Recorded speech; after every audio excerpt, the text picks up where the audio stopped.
একটি সুন্দর গ্রামের খামারে থাকত এক বুদ্ধিমান মুরগি।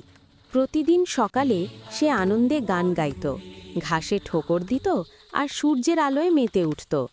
কিন্তু কাছের জঙ্গলে এক চালাক শিয়াল থাকত, যে প্রতিদিনই ভাবত আজই মুরগিটাকে ধরব।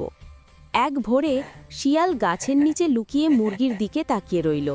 তার চোখে ধূর্ততা আর মুখে হাসি। আজ তো মুরগির ভুরি ভোজ হবে। এদিকে মুরগি খামারের পাশে খুশি মনে ঘুরে বেড়াচ্ছিল। হঠাৎ তার চোখে পড়ল শিয়ালের পাতা এক দড়ি আর ঝুড়ির ফাঁদ। মুরগি একটু হেসে বলল, ভাবছ আমি বুঝব না? দেখা যাক এখন কে কাকে ধরে।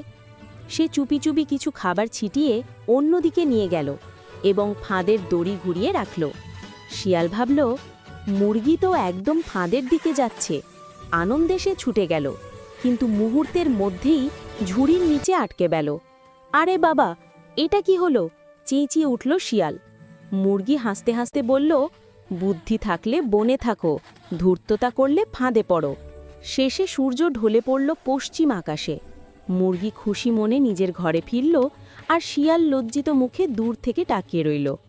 গল্পের শিক্ষা: অন্যকে ফাঁকি দিতে গেলে নিজেরই ক্ষতি হয়। গল্পের নৈতিক শিক্ষা: যারা অন্যকে ঠকানোর চেষ্টা করে তারা শেষ পর্যন্ত নিজের ফাঁদেই আটকায়।